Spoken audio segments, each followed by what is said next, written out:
reframe what fear is, invite it, don't repel it, understand that it's trying to protect you, have something bigger than fear, and then formulate small steps that you can take rather than big leaps so that you get some small wins under your belt and you can carry that momentum forward. You should not try to eliminate fear.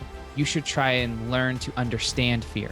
Fear is very, very helpful. It's ingrained into our minds and into our bodies for a reason. It's there to protect us. That's its first and fundamental purpose. And if you didn't have fear, you would do stupid things that would put your life in jeopardy. The first and best victory is to conquer self. Welcome to the Conqueror approach, a journey of self-mastery. To cultivate our mind, body, spirit, financial literacy, and allow our light to shine upon the world. Brought to you by me, your host, U.S. Navy submarine veteran and entrepreneur, Musa Mikkel. Let's conquer. Welcome back to the Conqueror approach. I appreciate you for tuning in. Today, I have James Silvas. He's a mindset specialist, a peak performance coach and entrepreneur who has worked with thousands of people across the world. He has dedicated his life to studying how the mind works so that he can teach others how to be their own top 1% in their lives. He's the creator and host of Be That 1% podcast, which is being heard in over 75 countries. Check him out on Instagram. Visit jamessilvas.com and subscribe to Be That 1% podcast. It's great content, great value. I have everything linked in the show notes. Check it out. Thank you, James, for joining me today on the Conqueror approach. Yeah, man. Thank you for having me. Super grateful and honored to be here, and can't wait to talk shop and collaborate with you on this episode to add value to your listeners. Absolutely, man. And your entire career and everything you do is very inspirational. And I was very excited for this collaboration because mindset is kind of at the core of everything, in my opinion, and Yes. my feelings. And it's the core of creating a happy and effective life, regardless of what it is: relationships, business, finance, and obviously conquering self, which is what this podcast is about. Self-mastery is all about the mindset and the outlook we have. And before we dive into that, I just want to get some background on your story for the people who may not have heard of it or have followed you previously. Yes. Could you tell us a little bit about yourself and how Be That 1% kind of was birthed? Yeah, man. So 31 years old, Hispanic, Mexican origin. Both sides of my parents are that, and born and raised in Vegas, one of those rare unicorns. Haven't left. Love the city. I was fortunate enough to grow in an environment where my parents instilled some pretty great values in me and how to live a life, right? Like, one is integrity, the other is hard work, one is empathy, listening. And I learned different things from my mom and different things from my dad. One of the main things I learned from my dad was this competitive drive to be better, right? To really embody growth and to love the process and the leveling up, so to speak. And so I excelled in sports and showed up early, left late, and earned a leadership position. And as a quarterback on a football team, you not only have to set the bar, but actually act what it is that you say. You have to be in alignment. Like, your thoughts and your words need to match, right? And so, I developed some really good skills early on of listening and really being able to say the right thing at the right time with my teammates, because I wanted to win and they wanted to win. So how can I get my team mentally to a place where they feel that they can win even when we're down, or even when it's fourth quarter and there's 10 seconds left? Like, let's still make it happen. And it was awesome to be able to go through that. With my mom, I learned how to be still, how to learn how to be open-minded and learn something from someone, and to really believe that, like, even though you may meet someone that doesn't necessarily have the lifestyle you want, they still have value to teach you. And that value can be something that you don't do from that moment forward. They can show you what not to do just as much as someone else can show you what to do. So that was a big lesson that my mom taught me. And, going into high school, I had cultivated those leadership skills to the point where I became the person that people came to when they had problems. They were just open up and tell me their whole life story. And I would listen and I would empathize and I would give, suggestions on what they could do. And they would go back home and work on those things and come back to me and say, James, oh man, what you said really helped. Like, I just thank you. You should do this for a living. And I'm like, well, I don't even know what this is. This is me just helping you. And, it just kind of kept building from there. I got an offer to play many offers to play in college for football, but wasn't feeling it. So I decided to go to UNLV, study physical therapy, which was the closest thing to sports. And while I was there, I met a professor who showed me and taught me about neuroscience and psychology and how to think and emotions and the mind body connection. And I was just mind blown every single class. And at that time, I was working at a physical therapy clinic for 3 years, making $825 an hour, $700+ a month, not much. And I realized I don't want to do this anymore. I'm tired of the 9 to 5. I feel stuck. I feel like I'm in prison. And I want to be able to serve in many diverse ways. I want to serve at a big level. And so that was around the time where I was starting to think of, just anything and everything that I could do, but nothing had come to mind until I took that class. And I was just starting to think, man, if people knew this information, if people knew how their mind worked, if people knew that they're being controlled by emotions that they don't even know about, man, how different could their life be? So I started sharing that knowledge that I learned in that class with my friends, with my family, and more shifts started to happen in their life, in my life. And this was also around the time where I got out of physical therapy and got into the industry in Las Vegas and worked at Wet Republic, the day club. It's basically a nightclub in the day at a pool in 117-degree heat, people drunk out of their minds doing things that no people should ever have to see. And there was when I got my first break. I started speaking motivationally to the staff after the GM found out that I wanted to do this for a living. He asked me if I was interested to speak to them every Friday for 8 months, as long as the summer season was. And I thought he was joking at first. And he's like, no, I'm serious. I want to give you this opportunity. And so my first speech given to 80+ employees at Wet Republic was all about, how grateful we should feel having to work here, because 4,000 people auditioned for 26 positions and we're one of those 26. And that video or that speech got recorded and went viral on MGM. I became known as the jelly bean guy because I used jelly beans as an actual prop in that speech. And I was there for 2 years and people told me, you need to do this for a living. You need to do this for a living. And so I finally had the courage to put my 2 weeks in there, and I went all in on me and went door knocking in Vegas, business to business to business. Got the cops calling me, security called on me, doors slammed on my face. You're too young. You shouldn't be doing this. What are you going to teach me? Basically, every type of no you could imagine is what I got. And there was a period there where I was like, man, did I make the right choice? Like, should I be doing this? I didn't know it was going to be this hard. I need to make money and I'm not making money. I'm trying to provide for my girlfriend at the time, and which is now my wife, and she was so supportive and she would just encourage me to keep going. But deep down, I was like, man, like I'm not seeing any results. And one day I was in my lowest of lows, contemplating whether I should just throw in the towel. And that's when Be That 1% came to me. I was on Instagram, writing an Instagram post, and literally do what 99% of the people won't do. Be that 1% was being typed out by my fingers. And I read it again. I'm like, oh my gosh, I like that. Do what 99% of the people won't do. What would 99% of the people do in this position? They'd quit. They'd throw in the towel. They'd justify why it's not for them. They would make up some excuse as to why they should go back to the job that they made really good money at. And I'm like, I don't want to do that. I don't want to regret making that decision.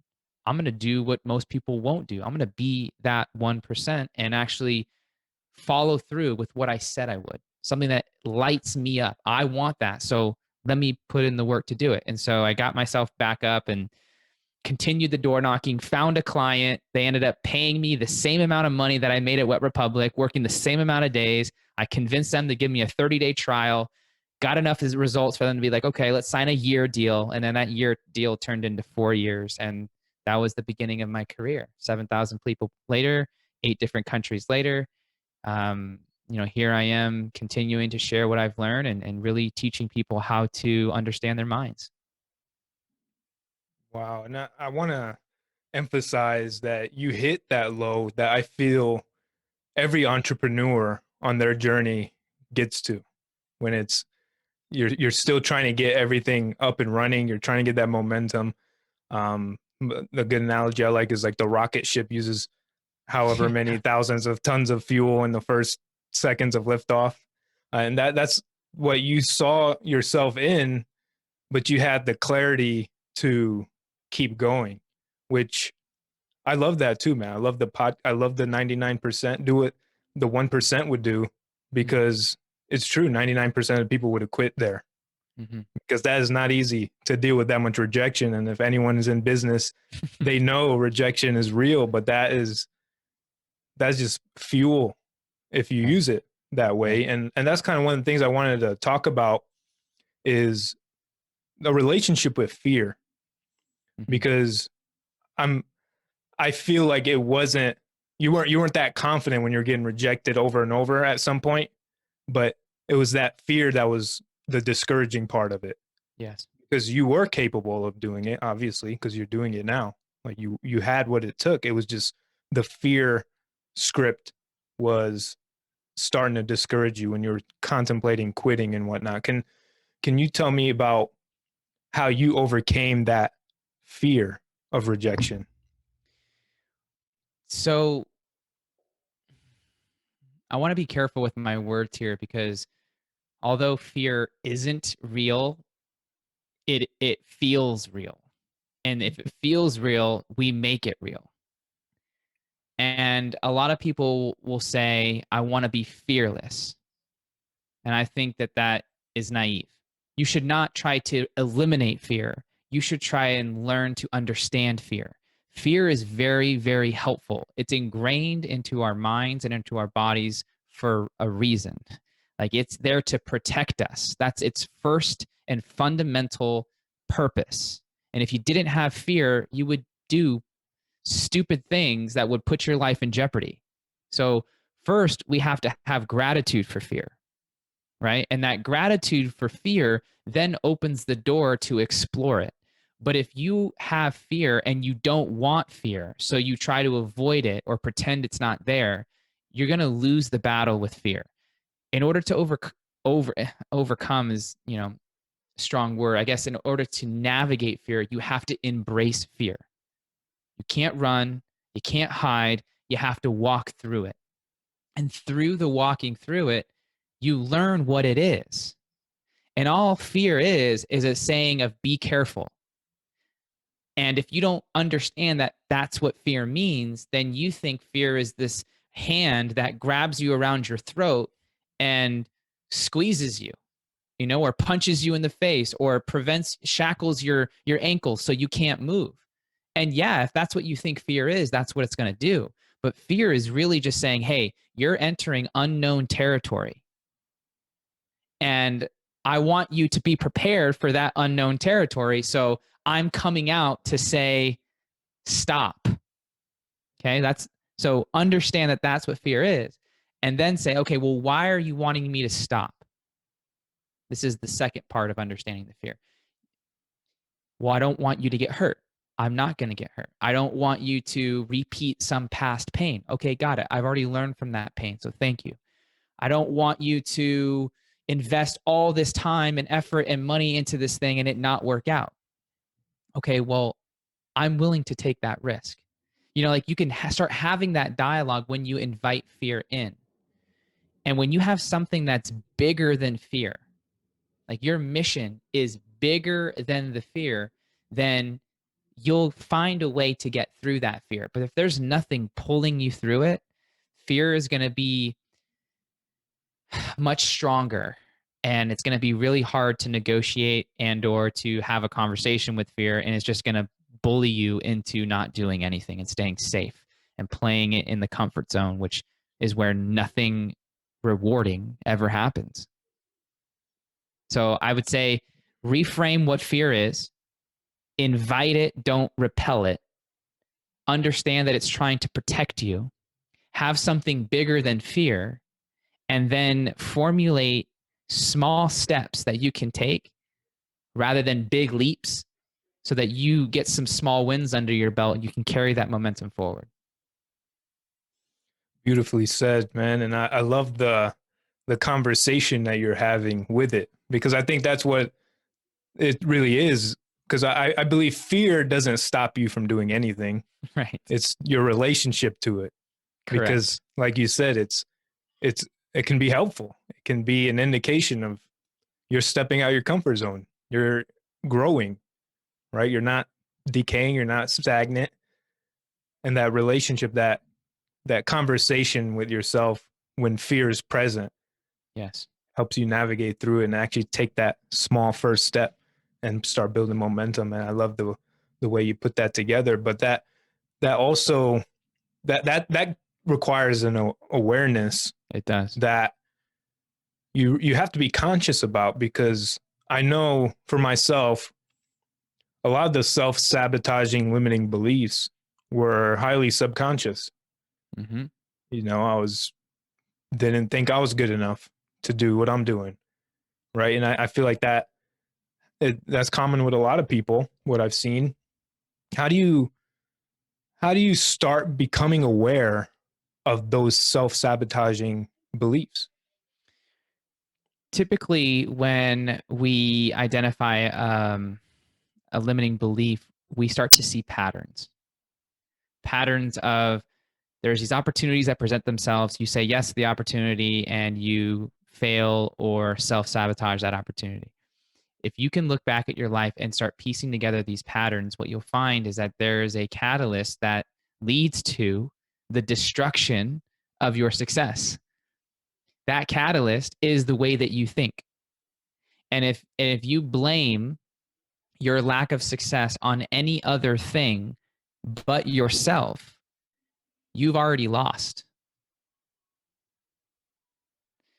Because you're giving way too much power to something you can't control, first, and then you're not taking ownership of your part that you're playing in your life. And that's the ownership and responsibility piece. So I'd say find the patterns, and if you're not getting what you're wanting and you're working hard at it and you haven't really made any progress, there's a block there. You should be able to make some sort of progress daily. And if you're not, then something is holding you back, or you're not giving it your all, which stems from a block. Maybe you're not giving it your all because you're afraid of failure. And so it's easier for you to justify that you're doing something if you just tiptoe around. But if you tiptoe, you're never going to get anywhere. So you're giving yourself the illusion that you're doing something, but you're not doing enough to get any results. So you're creating this back and forth thing that is only wasting your time, wasting your energy, and depleting your vitality and your confidence. Notice that. So where am I not progressing? All right. Well, why am I not progressing there? Is it my environment? Is it the people I'm around? What am I saying to myself in this specific area? Why do I keep attracting relationships that are toxic? Well, it's their fault. Last time I checked, there's 2 people in a relationship, and you're the common denominator. So you got to own that and you got to see that. And if you don't see that, then your life is literally going to be a repeat. You're going to be watching the same movie your whole entire life. You're going to be listening to the same song your whole entire life, hoping that you can listen to another song, or may have a moment where you hear another beat and you're like, ooh, what's that? But then you go right back to your song. That's boring. That's not living. That's barely existing. And so if you want a different life, you have to take control over like what you're doing, what you're thinking, what you're feeling, and you got to notice it. So you got to spend time reflecting and piecing things together and not operating off of not doing things automatically. You have to do things with intention. When you do them with intention, you're aware of what you're doing that is creating a result. And that can be duplicatable, that can be shareable. That's how you enter more leadership positions and share your wisdom with other people. You can't share what you don't know. You can't share what you don't feel and get. So you got to become aware of those things through, all the things that I outlined for your sake, for the people that you're serving's sake, for the person that ends up being with you in a relationship's sake. Like, all that's on the line. And that's why it's important to do that work. If you don't, then you can't be mad when you don't get the things that you want. Beautiful, man. Beautiful. And I want people to notice that you're asking questions to yourself. That's part of the reflection. Yes. And you just mentioned like a bunch of questions that if someone sat there and asked themselves on a daily basis or even a weekly basis, they'll identify a lot of Yes. what's blocking them from progressing in their life. Well, if you think about that for a second, if you think about communication, all communication is asking and answering questions. Everyone's asking questions. They just don't know that they're asking questions. A girl walks down the street and you might say, do I have a chance with her? You may not know that you're thinking that, but that's what you're thinking. Or what does she think of me? Or you may be standing in front of your business colleagues in a business meeting. You might say, don't mess up, because are they going to think that I'm enough? Are they going to think that I'm qualified for this position? Are they going to think that I am getting paid too much or too little? Or like, you're always asking questions. And so when you can sit down and really become aware of those types of questions that you're asking, one, you're going to realize why you're in the position that you're in. And if you're asking a lousy question, you're going to get a lousy answer. And when you see that written down on paper, or when you are able to articulate and say that out loud, yeah, I do say that to myself. Now you've opened the door to asking a new question. A question like, what am I grateful for? Shifts your focus. How can I make $100,000 or $1,000,000 a year and enjoy the process? Good question. That question will prompt a search for the answer. How come I never lose weight? Lousy question. How come I always attract toxic people into my life? Then you're going to find the reasons why that is. And so, like, whatever you want, you got to formulate a question around it. And then you got to find the answer to that question. And that gives you the strategy that you need to do in order to get the thing that you're looking for. Do you have a routine around how you approach reflection? Is it like some journaling? What do you do to really sit and reflect? Yeah. So a couple things. Journaling is definitely up there. It's not an everyday thing, but when I know I'm on to a thought that when I think about it and I share it with other people and they feel something around, I know that there's some truth there. And so I'll document it on my Google Drive, or I'll have a specific notebook called James's Truths and I write it down there. And then when I write it, I have another level of understanding and awareness around it because it's documented. If I just keep it in my mind, it's just going to get lost in all the other 60,000 thoughts that you have a day. So I'm not naive to think I'll remember something important, because too much happens throughout the day for you to do that. I mean, I'm willing to bet that any of your listeners at one point said, "Oh, that's a really good idea. I'll remember that for later." And then 5 minutes goes by and you're like, "What was that again?" Like, your mind's just too busy. So you gotta document it, right? So I have journaling for that. I have Google Drives for that. I also will talk through things with my wife, or I have friends that, if I get on a thought and I'm like, "Oh, that's really interesting." Like, why do people wait to act and feel that they need to have a purpose in order for them to feel qualified enough to do what they love? Like, let's just say that's an example. Then I'll think about that for a little. I'll sit in silence, maybe jot down some notes, ask myself questions mentally, and then I'll call someone, maybe my wife or maybe my friend. I'll be like, "Hey, I'm just thinking about this. What do you think?" And then I'll ask them the question, see what they think. And as they're answering that question, I'm listening and piecing that together with what I got, and then I'll have a better understanding of it. And either it'll be something that I want to continue pursuing or it won't. But at least I had an initial impulse of like, that's a good thought. Followed it up, felt it again. Not really feeling that. Let it go. Really feeling that. Keep going. So that's part of my process. I think it's just, yeah, from identifying to documenting to applying. That's like, those are the stages. Like, I don't want to just conceptualize all day and give myself the illusion that I understand something, because you don't understand something until you apply it. That's where the understanding comes from. That's where the wisdom is. And you can't buy wisdom. Wisdom is earned through action. And so when you learn something about yourself, or you learn something new about something you didn't know, and it elicits an exciting feeling, great, document it. Now that you document it, act on it. And now that you've acted on it, share it more, refine it even more. And that's how you get better. That's how you develop mastery. It starts with small steps at a time. No, I love it, man. And I could feel the passion you have behind it.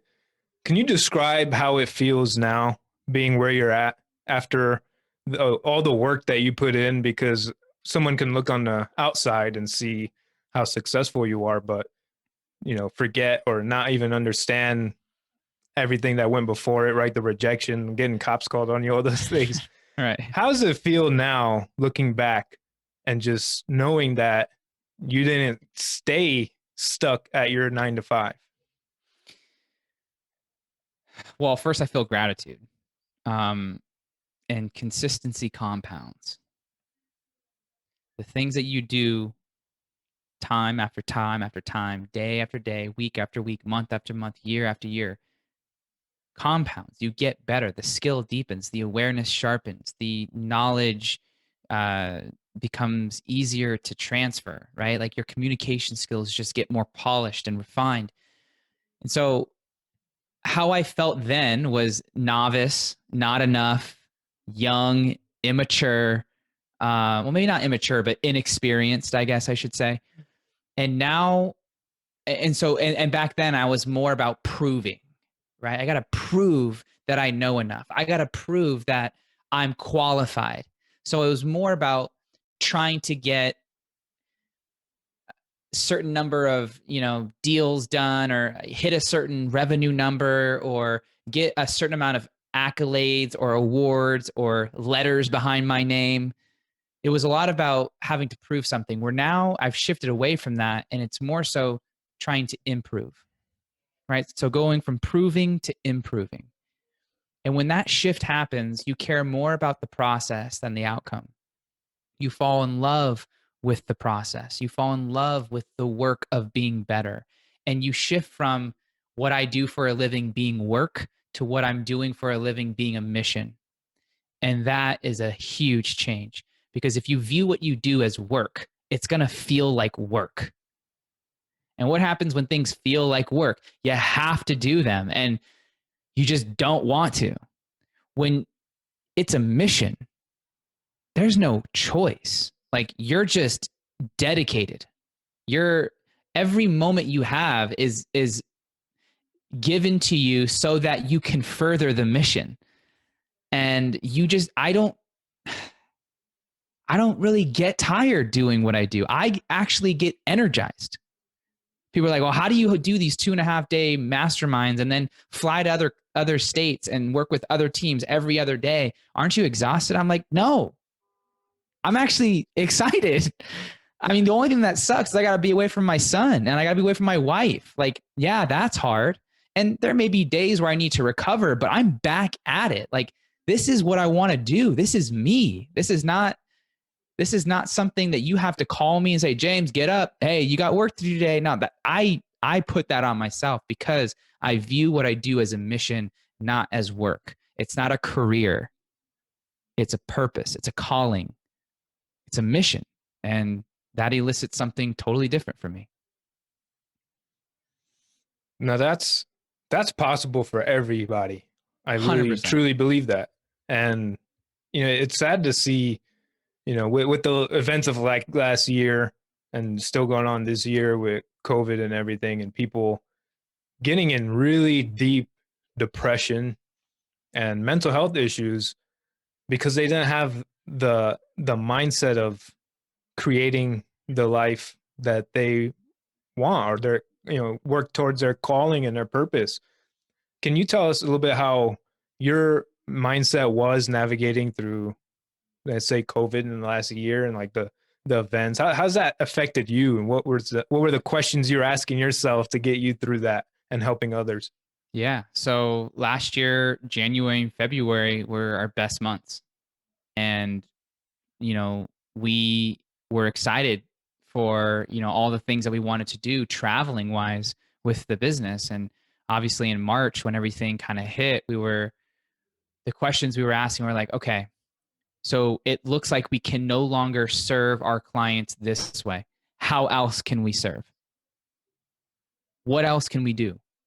Um, we weren't too experienced in Zoom, but we had to learn how to be better at Zoom because we started doing more events virtual. We were also, my wife was pregnant. We were going to deliver in a pandemic. Like, I could barely get into the hospital. Like, luckily they let me in the room, but like, we were thinking, man, what are we bringing our son into, like, this world, right? Like, there was a lot of social injustice, and there was a lot of, COVID, obviously, and people were losing their jobs, and it was just a year of uncertainty. And so Amanda and I had to really hone into each other and be like, how are we going to raise this child and do it intentionally? How can we proactively instill ourselves with enough confidence in each other to weather any storm, parental storm or business storm? And it was a commitment on both fronts to say, like, we have a certain way of living that we're not willing to give up. We have a certain way that we want to serve, and we're going to double down on that. We have an idea of the type of parents that we want to be, and we're going to execute on it. And just having open and regular conversations about those things. And there weren't necessarily specific questions that we asked. It was more so just revisiting the purpose, the why we're doing behind things, the what's needed, reading the environment and saying, okay, people are divided. We need to be the message of unity, and we need to embody that, not just talk about it, but embody that. We're needing leaders now more than ever. What does a leadership look like? And really breaking that down and making content around that so that people have tactable and useful knowledge to implement right away, whether it's in their relationships with their significant other, or if it's at work or wherever.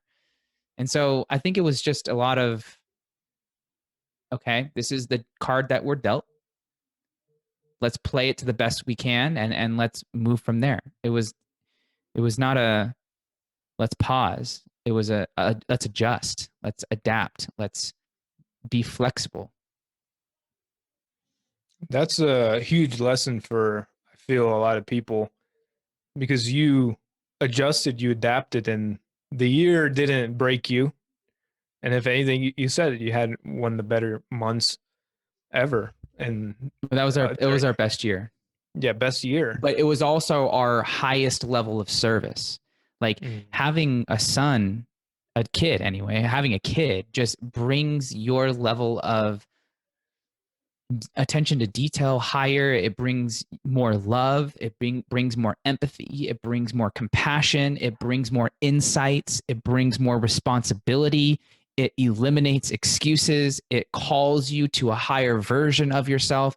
And so that, mixed with who do I want to be in this pandemic, those ideas, those concepts allowed me to continue to serve in different ways to the clients that I have, and not so much get new clients, but take my existing clients deeper. And that created more results, more transformations, a bigger ripple effect. And as a result, that's why we had our best year, even in a pandemic. And so I'm fortunate enough and very, very grateful to say that, because I know that that's not everyone's, reality. And I do my best every day to understand the human psyche, to learn all that I can, and then share it in the podcast, in episodes like this, in my one-on-ones, in my group trainings, in my masterminds, on the courses that I'm going to be creating. Like, I I want to serve in that way. That's my way of serving. And I do that day in and day out, and I love it. And so it's all service based and impact driven. And obviously finance is second, but I'm driven by that, and that's how I think. I'm extremely grateful for you and your wife, man, because of course last year more than ever people needed that type of leadership, from you and what you put out. People needed some level of certainty when there's no certainty in the world surrounding them. So I just want to commend you for that, because that is extremely powerful, and taking that momentum into this year and doing so many great things, because I feel like there is a lack of people with that intention, because you had the service, your focus, Hmm. versus how much money I need to make or whatever. Hmm. Right. And of course, finances is going to be a concern if you lose your job or whatever, or if your method of making money just stops, you can't travel or Right. whatever.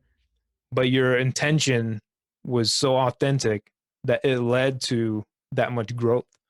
And I think that's really beautiful for people to understand. I believe it, that if you have your intention on the service piece and really providing value and helping people in a very serious, genuine way, the finances are just a result. Right. Do you see it the same way? Yeah. So first, I want to thank you, because one of the things that we did last year was the 78-mile run, Oh miles in yeah. 24 hours, and you did support that, and you helped raise awareness for the nonprofit that we were raising money for. So I want to appreciate you for that. Um, yeah, finances are interesting, right? Because it's like, oh, that's nice for you to say, but I'm living paycheck to paycheck, or I had to forego my mortgages because I couldn't afford things, right? And that's a very challenging place to be. And it's hard to serve when you need to be served in those moments, right? Or at least that's the idea. And I there have been moments in my life where money was low, bills were high, debt was high.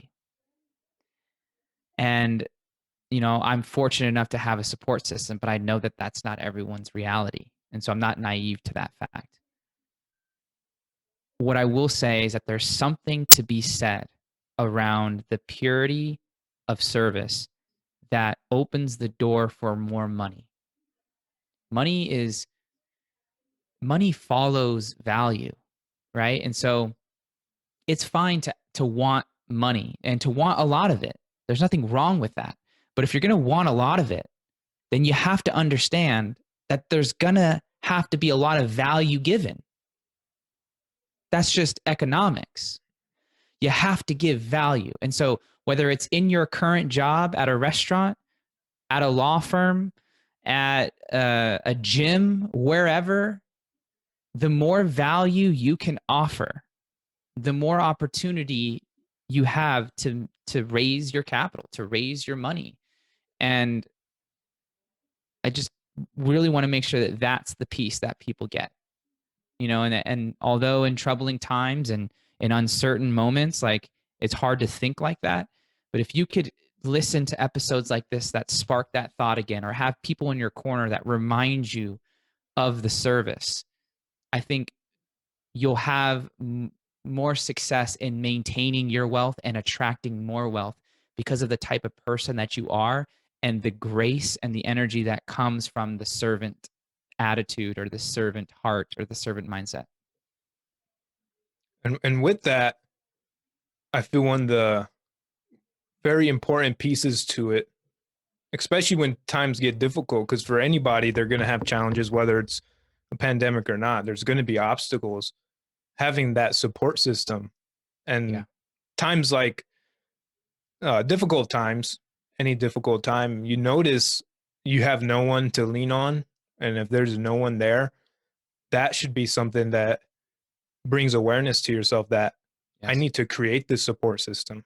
Yes. Because some people don't have family or friends that are going to stick through the problems and the challenges. Some people have friends that if they hear you got a problem, they're just like, oh, too bad. Like, don't, I don't So want to do talk I. about it. Yeah. I got problems too. Like, stop crying or whatever. Right. Like, that's not the type, that's not support that people need, really, especially if you're dealing with a loss of a job and you feel like there's no clarity. You don't know what's next. Your vision's kind of blurred at this point. And then you have someone like James hop in and really have the empathy and compassion and really listen and understand. That's the kind of support people need, because even myself, there's moments where I feel discouraged. I don't feel like, putting out. Maybe I get rejected, or maybe I'm not doing as well as I can be in certain areas. And it's just like those friends or those families that remind me that my mission is much bigger than my problem. Like you Mm, mentioned before, that's the reminders are so necessary. And I think that's kind of how I self-regulate myself to keep myself moving forward, because right. it's challenging. I, And I dealt with a lot of burnout. Sorry to interrupt you, but yeah. I wanted to ask you about like that too. Like how can people self-regulate? Because I got burned out in the military. That's why I got out, but I still see it, especially now. Yeah. Yeah. Self-regulation is huge. What's the first thing you do when you get in your car? You check the gas, or you check your battery if you have a Tesla, right? Like how much do I have in the tank? That's really important to know, because you have an idea of where you want to go, and you need to know if you have enough to get there. I don't think people do that when they wake up. I think they begin behind the eight ball, stressed, um, reactive, and they do things that don't support them in the morning, and they don't do things that support them in the evening. And those are the two most important times. One, because the brain is the most suggestible, it's the most malleable because of the brain wavelength that it's in. But two, it starts and ends the day. And those are the only two times that you can control. You can't control what happens during your day. You can't control what happens at your job. There's so much uncertainty. And so if you could have the awareness to say, you know what, if if I can't control a majority of my life outside of my house, then what can I control in the time leading up to when I leave? And that is energy management. And there's a great book called The Power of Full Engagement that walks in detail all of this. But basically there's four domains. There's the physical domain, the emotional domain, the mental domain, and the spiritual domain. And the physical domain is made up of your exercise, your nutrition, your water, your sleep, how you're treating your body. And this dictates how much energy you have throughout the day. Then you have the emotional piece. What have you been feeling over the course of the whole week, 6 months, a year? Has it been predominantly negative or mostly positive? That's important to know. Why? Why is it negative? Why is it positive? Because that's going to dictate the quality of your energy. You can have a lot of energy, but it could be bad energy. And you can have a lot of energy and it be good energy, and that's what you want. Then you have the mental domain, time allocation, priorities, time management, focus, concentration, doing things that matter, not doing things to fill in time, like the busy versus productive. A lot of people hide behind the busy label. But are you being productive, or are you being busy? Like, that's really important to know.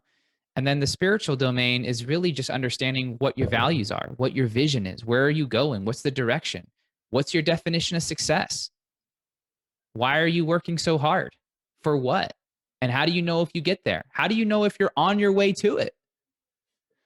And then your philosophy of life, like, what is life about? Is it about caring? Is it about making money? Is it about winning? Is it about love? Is it about having a good time? Is it about fun? What's it about? It's your life. You get to choose that.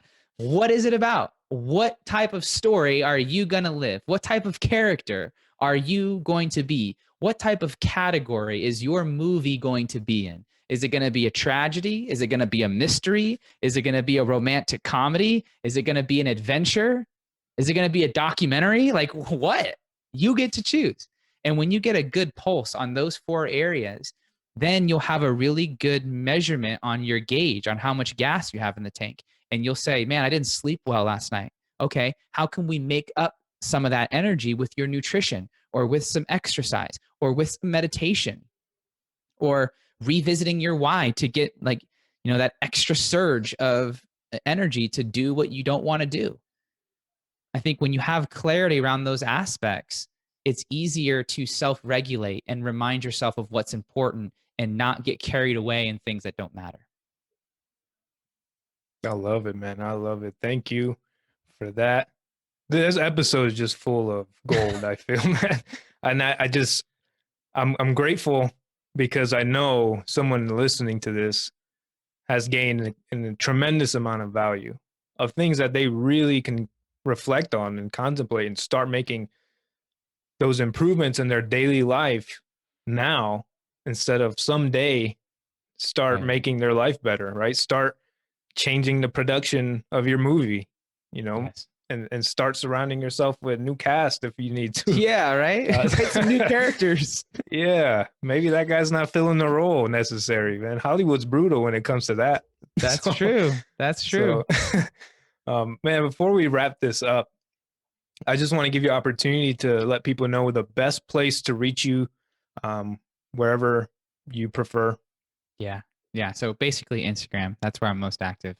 If you go visit my profile and you'll see the link tree, and the link tree is like Facebook group where we have, open discussions.